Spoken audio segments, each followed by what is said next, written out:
I've picked this particularly rainy and windy day to show you how you can build a shelter if you end up in bad weather and you need to wait out a storm or you can't find shelter anywhere else. And you can do this with only a tarp and a piece of rope. This is not your everyday camping shelter. This is not for a nice trip into the woods. This is for when you've really got trouble.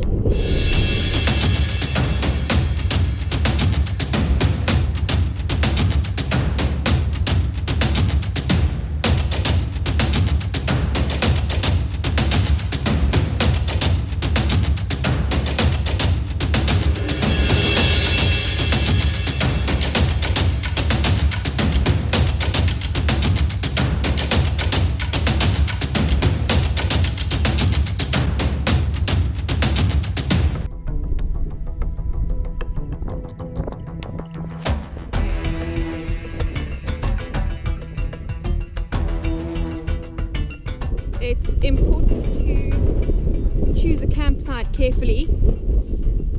The reason why is, especially if it's raining and you've got a lot of water around, you don't want to end up in a flood.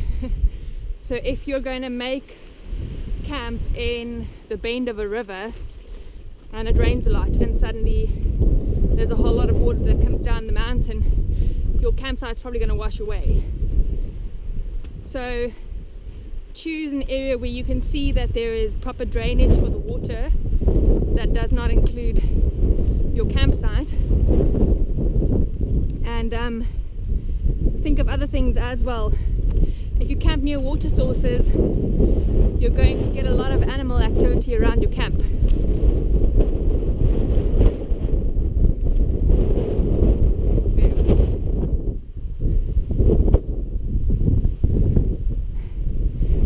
But it's harsh.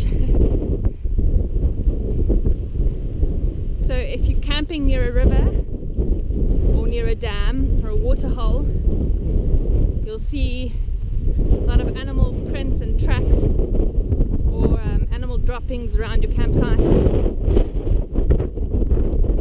Don't really want them there because they'll come looking for food. So my point is, choose your campsite wisely. We get some leopard around here. We get the Cape Mountain leopard. They're much smaller than the Savannah leopard. I think they only get to be around 30 kilos, which is really not very big at all. Not really concerned about being attacked by a leopard, not here anyway, even though they are around. Other animals around here is roycut.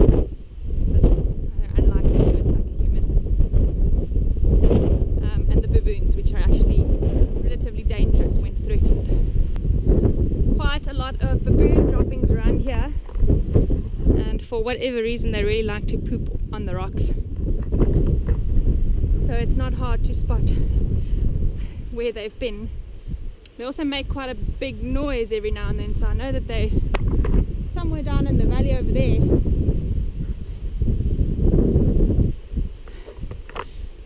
If you're choosing a spot to build a shelter and it looks like someone sort of prepared it for you, they probably have.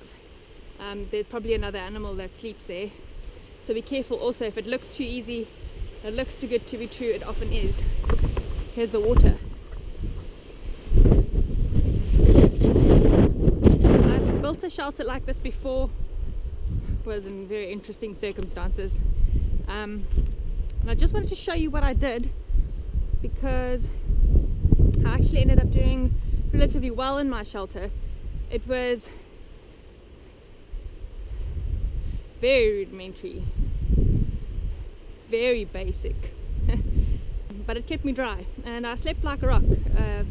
2 nights, 2 enormous thunderstorms, and I was completely dry, completely happy. So it's starting to rain again and I need to find a place to set up a shelter quite quickly. What I'm looking for is just a place that I can put my tarp under that holds it down, because what happens if you've got a lot of wind, the wind just blows your shelter right up. So having something that secures the tarp and makes sure that it doesn't fall down, or that you're going to have to go and find it somewhere in a tree later on, is really helpful. So I found a place to set up a shelter, and the reason why I've chosen here is because I've got a rocky outcrop on the one side and I've got some bush and some shrub on the other side, and that will shield me a bit from the elements. I do have wind coming through here, but I can angle my shelter in such a way that the wind doesn't actually lift my shelter or get into my shelter, and that will help a lot. Right, so I'm going to get started.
Now that I'm in my shelter, I can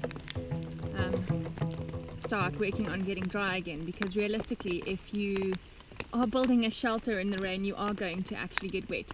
Hopefully you build your shelter before it starts raining, and that will keep you dry. Okay, to run you through what I've done, I've actually just run a ridge line from a stump that's in the ground, and I've run it over this natural sort of bendy tree over here that it sort of makes like a nice little natural entrance to my shelter, and I've tied off the top to that tree just using some event hitches, and they've got toggles in them so it's easy to release them quickly, and then I can open up a fly if I need to create a bit more room for myself, or if it stops raining and I want some room to work, then it's easy to just loosen those knots and lift up a fly. You can just use 2 sticks in the ground and some guy lines to the ground to keep it open.